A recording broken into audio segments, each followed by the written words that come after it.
Your Help presents Stress-Free Living with Ray Samaj and Mr. Stress-Free Ratanjit S. Sandhi. This audio program is an unscripted and unrehearsed conversation between Ray and Ratanjit. It is shared with you in hope of adding value to your life. We encourage you to listen to this program in its entirety to receive the full impact of its message. Sit back, relax, open your heart, mind, and soul to this edition of Stress-Free Living.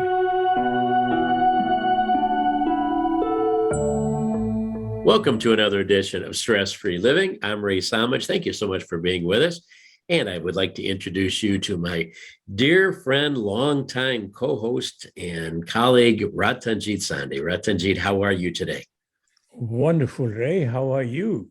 Excellent. Thank you. Always better when we have a chance to share some thoughts together.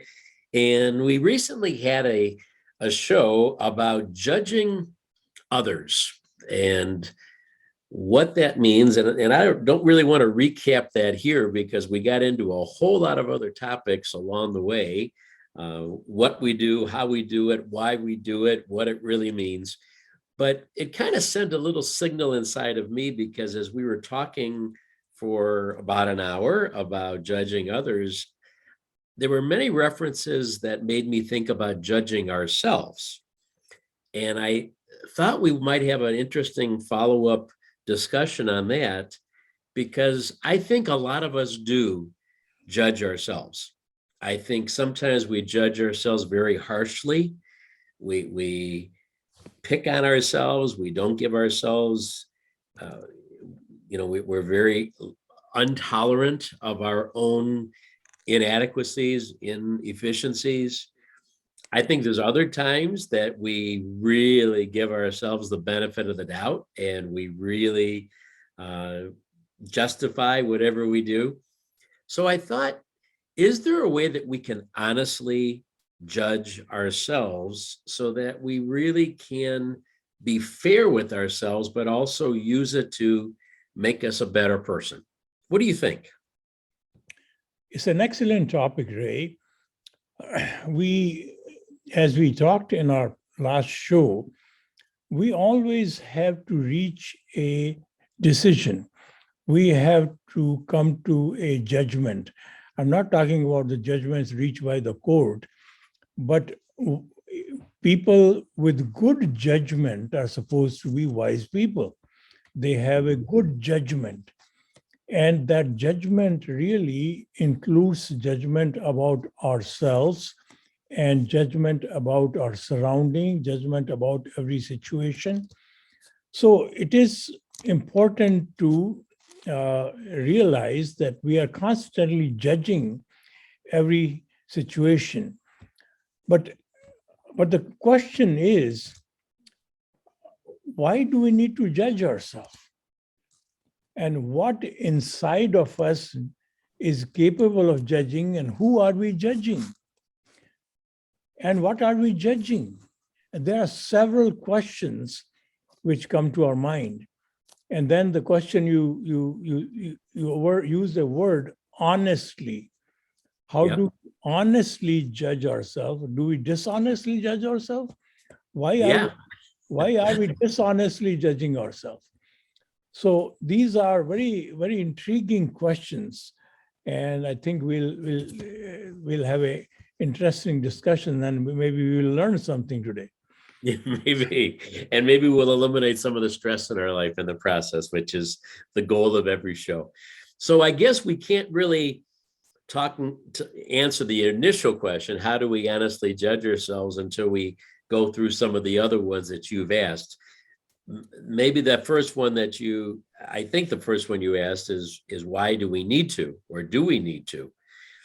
And my response is that we do need to. I think setting goals for ourselves is the way that you achieve things.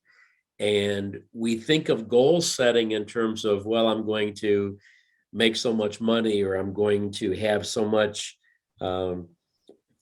authority, or I'm going to get a better job, or I'm going to get married or have a family. We talk about goal setting.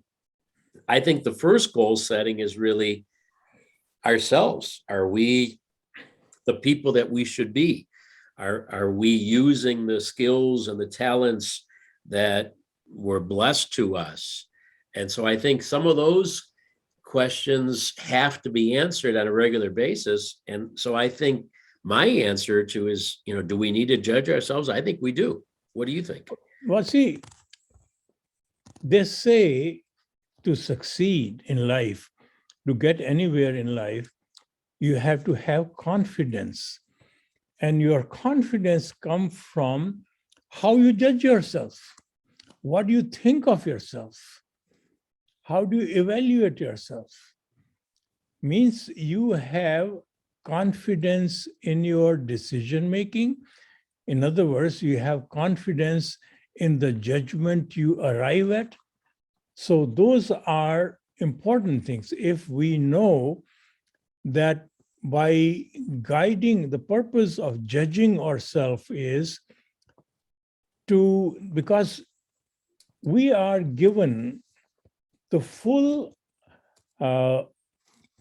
responsibility to manage this ship we call our human being. The ship I call Ratanjit, the ship you call Ray. And that is how you manage that ship. You are going to get reaction from other people. They are going to either want to work with you, or they are going to trust you, or they are going to have faith in you. All that depends on how you control or navigate yourself. So in the process of navigation, you are giving yourself moment-to-moment decision, which we can call it a judgment. I am judging the decision I make. Is that the right decision? Am I thinking right? Am I doing things right? So I am judging my thoughts. I'm judging my opinion. I'm judging my action. And I'm judging the results of my action. And that's how ultimately I navigate myself. See, it's interesting as you're talking that it seems like the judging follows the decisions that we make. I mean, all the different things that you just talked about require us to make decisions. We analyze the facts. Sometimes we use our emotions, sometimes we use intellect, sometimes it's a combination of both, but we make decisions in our life. And then it seems like secondarily, now we come back and we judge, was that a good decision or not? And so, and sometimes we can make that judgment immediately. Sometimes it's even part of the decision in a way, because we bring that to a higher level of a decision, and we actually kind of do the analysis right at the same time. But I think usually the judgment of the decisions we make is made later, because we look back at it to see what did that decision lead to kind of better make an evaluation. Was that a good one or a bad one? Did I use all my abilities? Things like that. Am I making this too complicated? Is it really a two-step process, or when I make a decision, am I already judging at the same time? Well, that goes back to your fundamental word you used, how honestly we can judge ourselves.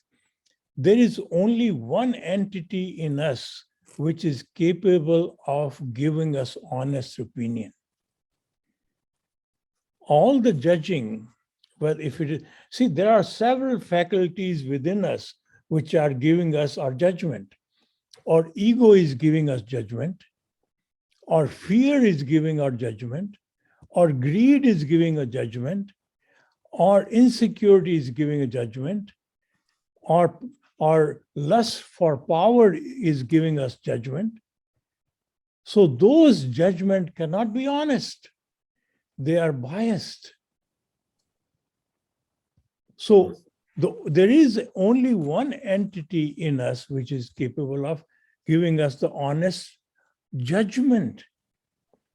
And that is not part in our five senses.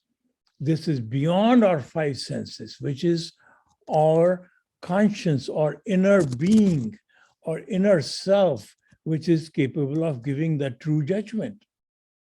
And many times, in spite of all the trophies and all the medals and all the accolades which we get from the world, we don't quite feel good about it because you are not being endorsed by that conscience within you. And of course, we've talked about the conscience in other times, and I don't know if we really bring the conscience into most of our decision making. I personally think that we look at that as being almost keep that out of it. That's going to cause me to think too deeply about what I have to make a decision on. I really want to just stay to the facts as much as possible. I mean, do you sense that? Do you think that we are well, see, it is wisely using our conscience? It is the decision you make while sleeping or decision you make being conscious, being awake. When you are totally awake, you are fully aware of your being, then only you can make the right decision. Otherwise, it's like under the influence of alcohol. So we have several drugs coming out of our system: drug of ego, drug of insecurity, drug of greed, drug of fear. All those are drugs. They intoxicate us, and we are not fully awake. So it's like when you are driving under intoxication, your decision making is flawed. So that's why our judgment is flawed when it is being made by these entities or under the influence of these entities. We are not capable of making the right decision. So you have to be awakened. You have to be awakened and let the real you make the right decision, which is awakened.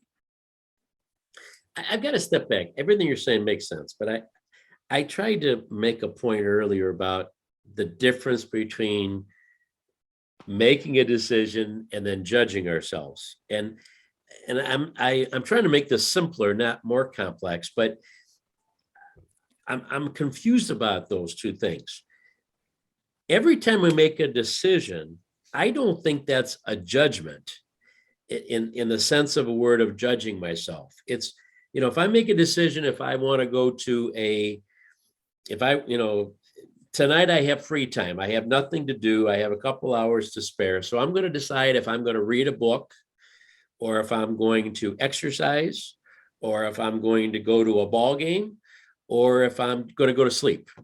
Okay, I make a decision about those 4 different options, or my best 4 options, and I decide which one I'm going to do. I don't consider that judging. I just consider that, evaluating the options and making a decision on it. Now, but then when you pick up a book, you are judging the book which book you want to read. So the judgment, they're all intertwined, Ray. So you are making a judgment or actually coming up to a decision. Judgment is a collective declaration. You have declared, you have given a judgment. So collectively, you are deciding what is your judgment about what are you going to read. Your judgment is also how are you going to spend your spare time? What is the highest value of the spare time? That is also a judgment. So again, when you have free time, if the judgment is made, you say, I have free time. Right. Judgment is made by you want to entertain yourself. Now, nothing wrong or right about it. So now your entertaining can be either watching a movie or reading a book or spending time with friends or going and watching a ball game or any of those things. But then at the end of all that, when we really be honest to ourselves, you feel kind of unfulfilled. Yeah, it was a good time, a nice time. I had good time and this and that. But in spite of that, if you had taken the same time in creating something which adds value to your society, to your family, to even yourself, you will feel much better about it. And that is the true entertainment. There's entertainment to our five senses, and then there is entertainment to our intellectual capabilities. There is entertainment to our soul. So who are you entertaining? So those are the questions we never ask. I'm still a little confused even before we get to this. Maybe I'm just playing games with definitions in my brain, and maybe I'm again making it more complex. But it seems to me that judging adds an additional element. Judging, to me, a synonym for judging is analyzing. It's really considering many more aspects of a topic, more than just making a decision. And again, maybe it's just I'm playing with words, but I gave those four examples, and you're right. We could take a much more elaborate process of making that decision of what we're going to do and what adds the highest value and how I want to spend it and all those other factors. But basically we don't. Basically we make quick decisions all day long. And then once in a while we evaluate and we really take the time to really figure something out. It's like when you get married, you don't really just say, am I going to do it or not? And I make a quick decision on it. Usually that kind of a major life-changing decision, you do it by judging and analyzing all the different factors. But I don't think we judge most of the time. I think most of the time we just prefer not to use our conscience. We prefer just to quickly look at a few random facts and maybe a couple of quick emotions, and then we make a decision. Do you think that we do a lot more judging than that in our day-to-day life? Well, we are judging our decision. So yeah, I'll buy that. I agree with that. So, well, basically,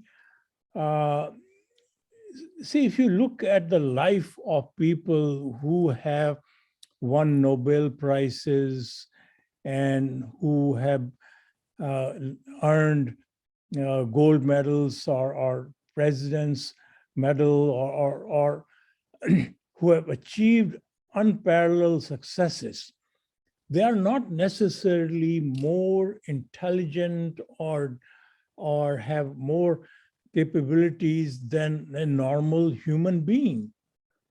The only thing they did was the free time which is otherwise available to us, instead of utilizing in entertainment, they utilize in either learning or doing something which continuously give them advantage of adding the highest value. Or they have, if you are a scientist, you are thinking about research, If you are a doctor, you're thinking about how do I cure cancer? Now, there are doctors who go to the hospital and handle patients and make good money, and that's it. And then there are doctors who are really concerned about how do I make this disease go away? How do I find a cure?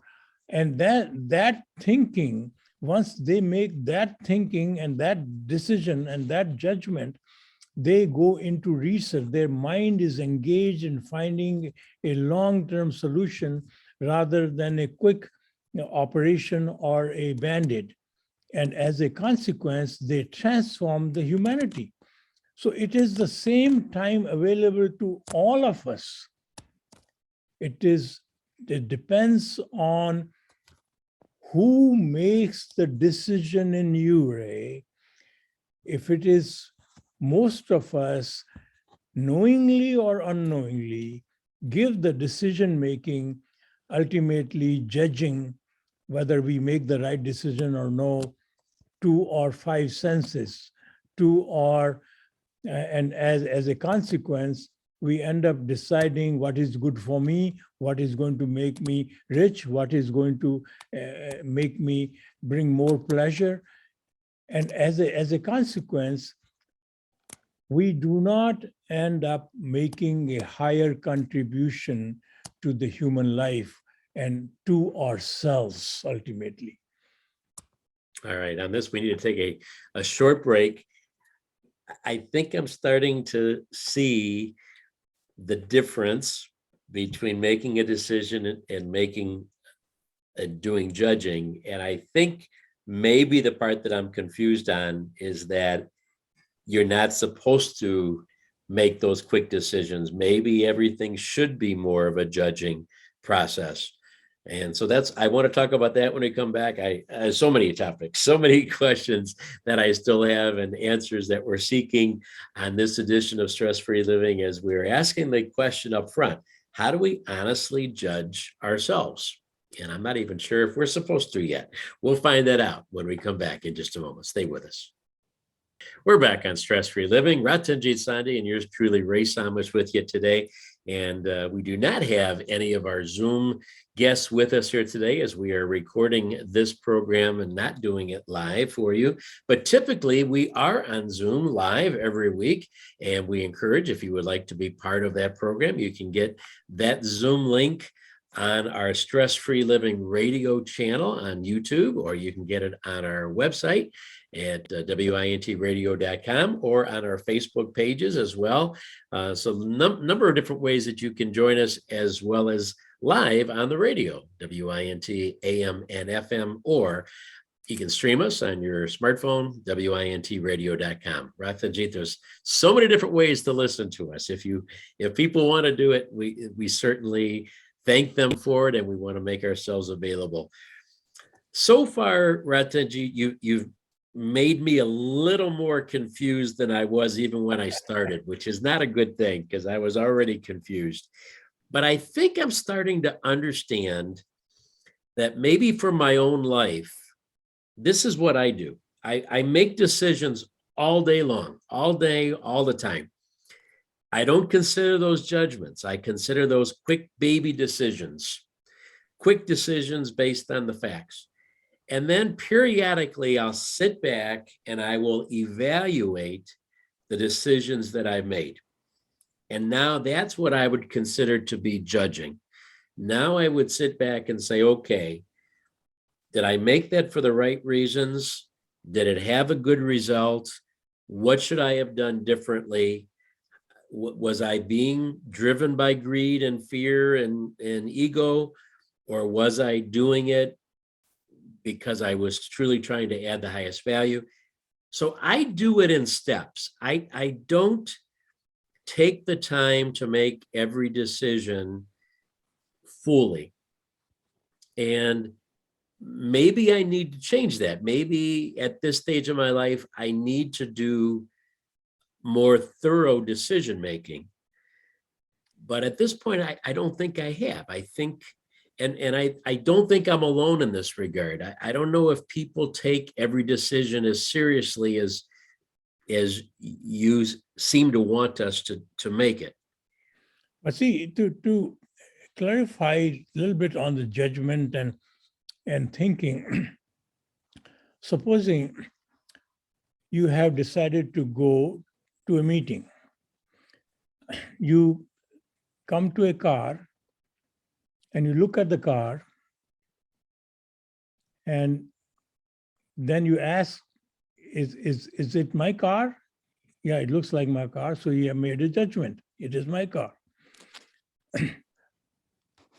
Okay, now you get on the road, you turn on this street to say, is this the street I turn to?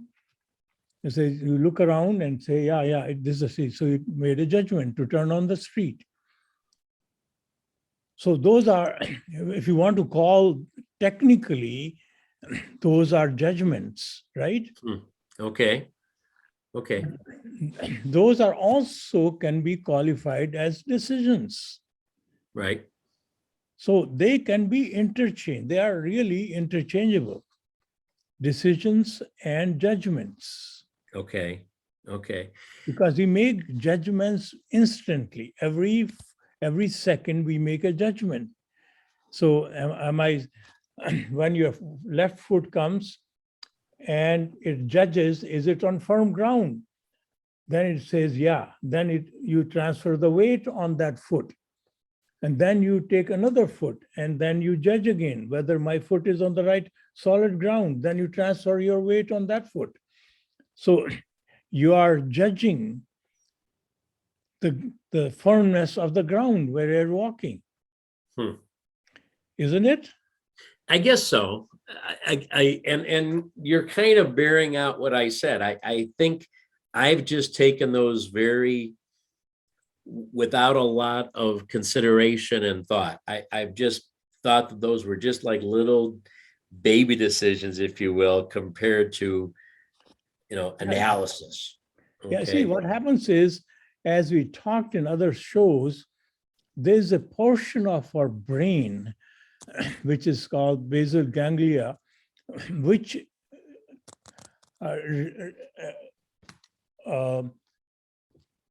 registers certain things which we repeatedly do. It becomes a habit. So there are certain things we judge habitually, and we don't call it a judgment. It's like walking.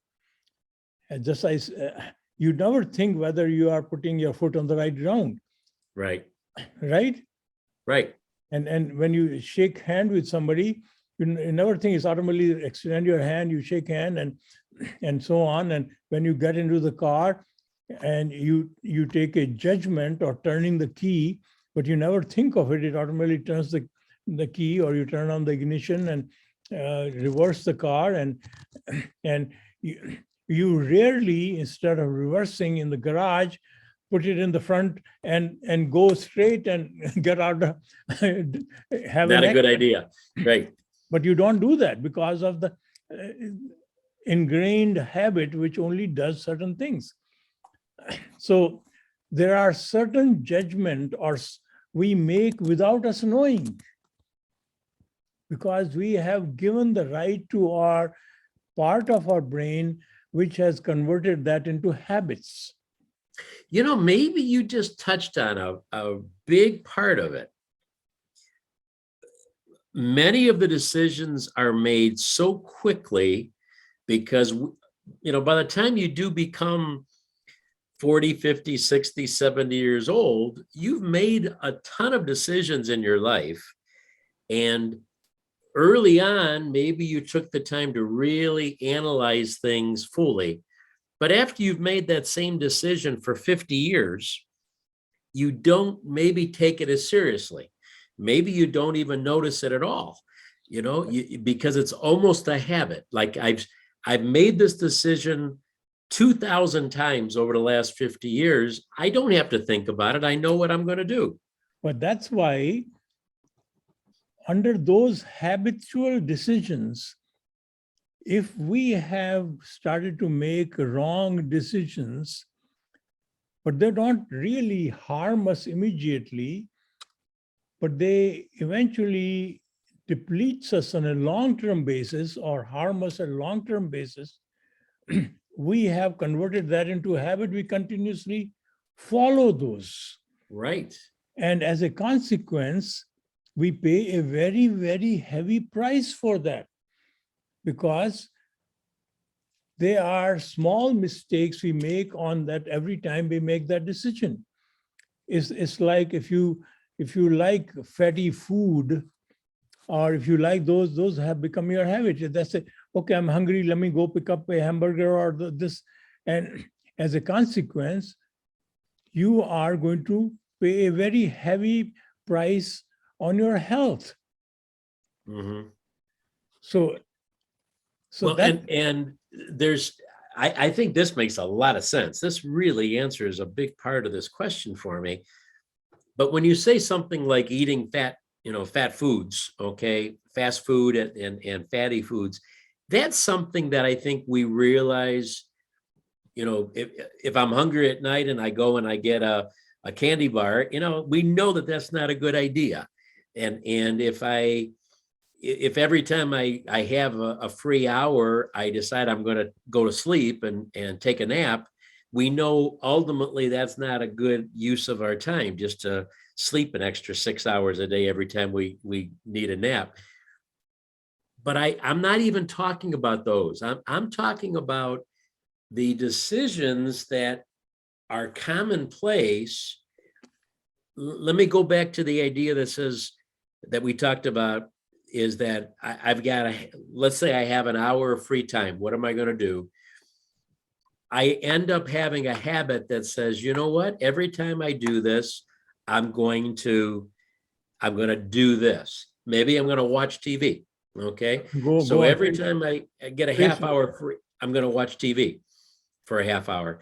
And that becomes a habit that I instantly make that decision without even thinking about the other options anymore. I don't even give other things consideration, because that's just such an easy solution. But today's generation utilizes the free time going to social media, Facebook and right, Instagram and all that. And then, right. So that's their habits. Yeah, but I don't even think they consider it a habit. That's my point. I don't think we think of it that way. I think we think it's still a decision, but it really isn't a conscious decision. It's almost a habit, or it is a habit. Yeah, it creates an urge in us. Yeah. So whenever we have this free time, that it automatically gravitates towards that, until we have an emergency call that, oh, I got to finish this work. Oh my God, or I'll lose my job. So then what happens is, you have half mind already wanted to go and play with the social media, and now you have to work, so you are going to put half heart in that work, so you will only produce mediocre work. Mm-hmm. So as a consequence, you have converted your life into mediocrity. And as a result, then you expect higher rewards. Oh my God, look at I'm the same, this guy's work at the same time. Why am I not driving a big car? Why am I not having a big place? Or why is she more successful than I am? And so on and so forth. We don't realize that all our success is a consequence of our decision making, or judging ourselves, our acts, judging our thoughts, judging the activity we perform. If we plant a CEO in us other than these five senses driven greed, fear, ego, and insecurity, and we appoint the real me, which is the power which enlivening me, has no fear, no greed, no ego. And if all my decision and judgments are taken by that entity in me, which in most of the cases is not awakened.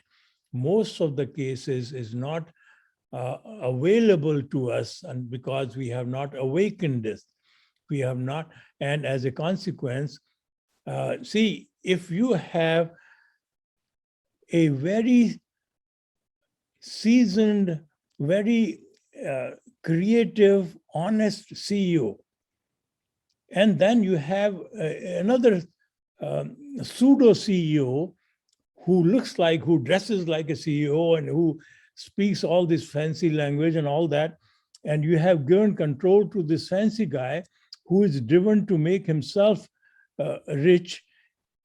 So your company is going to fail, right? Because you have not appointed the right CEO. Right. So you have a right CEO within you, but you have not given charge to make your judgment. So only that CEO can give you honest judgment. The other CEO, which is our ego, greed, insecurity based, is never in a position to give you the honest judgment. Their judgment is all going to be biased. What is in it for me? They are going to be temporary bandage. They're only going to give you pseudo short-lived pleasures. They are not going to give you real joy, long-term sustainable success or happiness will be eluded from you. So I think we've made real progress in this discussion. Very important that we understand that most of us are not even thinking about the decisions that we're making. Even before we come to the point of saying who is making the decision, who is our CEO, I think we have to acknowledge that a great number of our decisions are being made by our habits. And we're not even judging, we're not even thinking, we're not even using logic.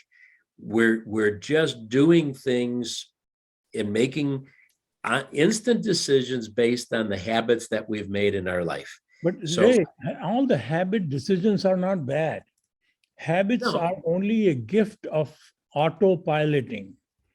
Right. If we give that brain portion, which is called basal ganglia, the right path, the right habits, so automatically we will succeed without us knowing, because we have habits. So we have not taken an inventory of our habits. Right. So I agree. I'm not belittling the idea of habits. I'm just saying that I think most of the decisions we make are done with habits, and unfortunately, most of our habits probably aren't good ones. Okay, but they're dictated by the defective CEO. Yeah, right. So we've come to that, I think, agreement, and then when we come back from this next break, we have one more segment to share some thoughts. I want to zero in on that perfect CEO, because I think that's the answer that says, how do we honestly judge ourselves? We do it by using that perfect CEO. Okay. Yeah. But you've already kind of said what that is. I want to understand how do we make that transition to use that? How do we go from not using our five senses, from not using our habits, from not using our emotions, and to actually being open to do it the right way? Because I think most of us would like to know how to do that, but I think we're kind of stuck in this other mode. So that's what we're going to come back with. We are on Stress-Free Living. We've got a little more opportunity to share this discussion with you, and we're looking forward to doing that. So please stay right where you are. We'll be back in just a moment. Welcome back to Stress-Free Living. Ratanjit and Ray with you today, talking about judging ourselves. So often we judge others. Do we take the time to judge ourselves We've talked, Ratanjit, about the necessity of doing that and how, whether we think we need to or not, we do it. Everything we do is judging. So, But we are not if, doing it honestly. right, right. So if we want to take that leap, and it really is a leap, you may not think it is, maybe not for you, but I think for most of us, we are doing our judgments of everybody and everything, including ourselves, based on those five senses, based on what feels good, what sounds good, what our ego says is going to make us feel better. Sometimes, that's where the dishonesty comes in. I know I didn't do that right, but I'm gonna say I did. I'm gonna tell myself I did okay because it makes my ego feel better. How do we really legitimately get ourselves to stop playing games with ourselves, to get us to overcome those bad habits of basing our decisions on five senses and what feels good to us, and legitimately convert that whole process, especially if we've been doing it incorrectly for most of our lives? How can we change course? But see, that is why nature has an amazing way of giving us the opportunity. And that amazing way is a mishap in our life, which wakes us up. Some tragedy in our life, or something which suddenly if you are sailing regularly and in the mediocrity, you are getting up and doing the same thing every day, going to sleep and watching television, and so it becomes routine, and you never really, although you want to do something better, but then you say, okay, when I retire, I'll do that. There is some other time I'll do that. I'm too young to do that. So then suddenly something happens. All of a sudden, you have to rethink.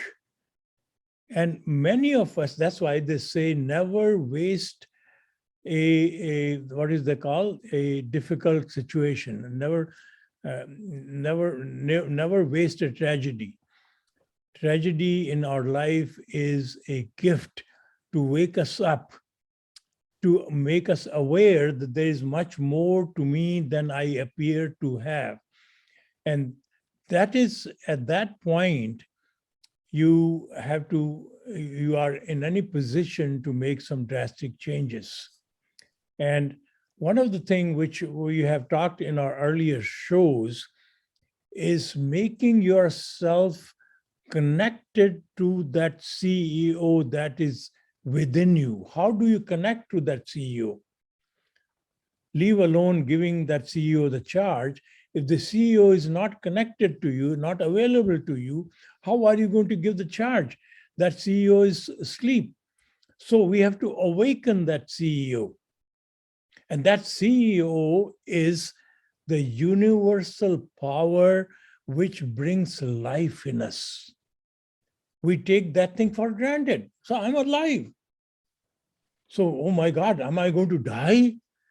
So we are worried about that, but we don't realize what makes us alive.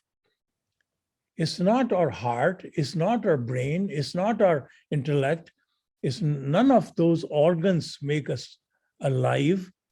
There is a universal power within us which makes us alive. And it's like, I've given an example of light bulbs. There's a light bulb when it is not on, it's a light bulb. It could be blue, it could be purple, it could be big, it could have, but when it is turned on, when it is on, that means when it is alive, at that moment, it has a live wire connection to a single powerhouse. Every light bulb in your home or in the city for that matter, or in the whole niche for that matter, they're all connected to a single powerhouse. So similarly, we all people, when in our enlivened state, when we are living, we are enlivened by the universal power present within us. when that power comes out of us, we have a dead body. So that is the CEO which has to make the final decision. That power within us is always free of greed, always free of fear, always free of ego, always free of jealousy, always free of having power or lust, or all those things are not there in that particular power. So how do we connect it? We should make it a practice again, habit.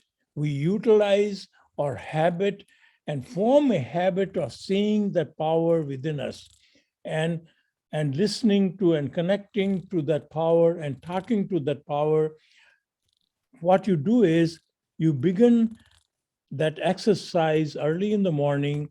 You get a shower, get ready, stand in front of the mirror and see this human body, all the great things this human body can do.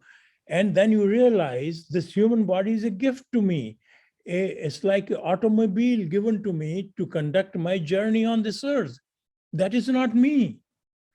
Then you become grateful for that gift of this human body, but then you look into your eyes and see that enlivening power present through your eyes, and you bow to that enlivening power, and that is the real you.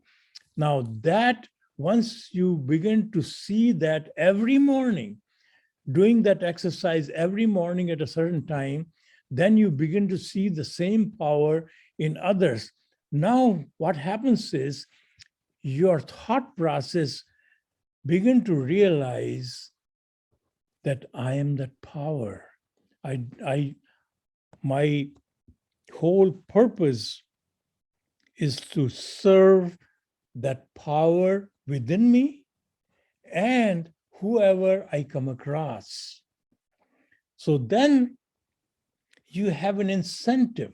See, it's like when your loved one in your family falls sick, you will be awakened all night to serve that person because that's your member of your family, right? But the Sure. strangers, you don't do that.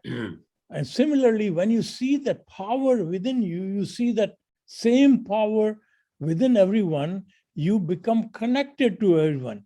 You have an incentive to add the highest value. And then instead of utilizing your free time in wasting on internet or on social media or on indulgent behaviors, you will utilize to figure out some unique way to serve that power. And you will transform your life. And all your decision now making is done by that power within you.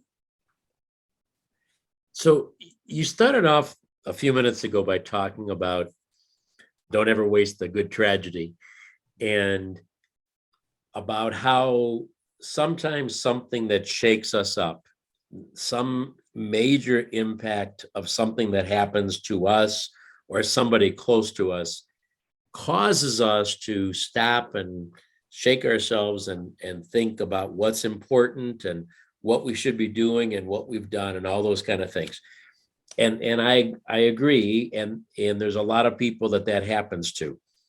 But Ray, But most, if under those circumstances, in the tragedy moment, you have to think, gosh, I have to do better. If the CEO is not changed, you are still going to remain in the same mode. right, agreed. But that does, sometimes those demonstrative moments like that cause us to really look differently and think differently and evaluate ourselves differently. So very true that there's a good opportunity when those tragedies strike that our habits are going to be changed, our outlook, our considerations are going to change. So we could talk about that more, but the fact is that most of us don't have those tragedies, thankfully. I mean, most of us don't have that jaw-dropping situation that suddenly changes us. And that's a good thing. I mean, we all don't want to go through a tragedy all the time, even though you said, sometimes it's a good thing, but we'd rather not have a tragedy and a loss and the grief and everything that goes with that. So is there your idea of standing in front of the mirror, and you've shared that whole process before, just by getting into the habit of doing something like that, could that have that same kind of a game-changing impact as a tragedy? I mean, does that have that same potential power without maybe experiencing all that pain and grief of a tragedy? Absolutely. See, that is why a show like this, when you hear and you say, oh, it does make sense, and then you take on this exercise. So let me do this exercise. Let me see what happens. And initially, although it may be difficult, you have to do it consistently. And until you see the impact of this exercise, you continue doing that. And as sooner or later, you are going to realize the amazing impact of connecting to the power within you and allowing that power to become your CEO of life. I believe you. I trust you. I've known you for so many years. And if you believe that that's true, and it can be true for us, obviously that is a far better solution than going through some kind of a catastrophe, some kind of a tragedy. Yes. To shake us up. And you earlier said, sometimes nature sends us those opportunities. Perhaps if we were more aggressive and we beat it to the punch, so to speak, and started to acknowledge this level of gratefulness, this level of understanding of who we really are, maybe this could also help us avoid those tragedies. Absolutely. Because nature wouldn't send those our way. And see, tragedies are always there around in this world. I know. It doesn't have to be tragedy within you or within your family. If you have empathy, you can be as moved by a tragedy which is far away from you, and you begin to ask fundamental question: Is this all to life? And Right. and so that those things are always there around us. We have to be awakened. We have to be aware of all these situations. Ratanjit, so mind fulfilling and mind bending as we have these conversations about things that just happen in our life all the time, that we really don't ever stop to understand why we think, why we make decisions, how habits really do dictate our life.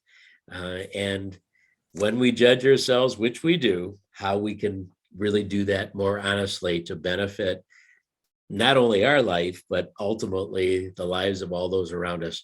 Thank you for sharing your love, your wisdom, your thoughts with us today. Really appreciated it, and always value the opportunity to share these thoughts with you. Thank you. Thank you. Thank you, Ray. And thank you to all of our listeners, wherever you may be, whether you're live with us or whether you're watching us after the fact on any of our long-term archive options. We are grateful that you are part of our program and part of our life as well. Remember, folks, we're all playing the same game. Have a great day. We'll talk to you again soon.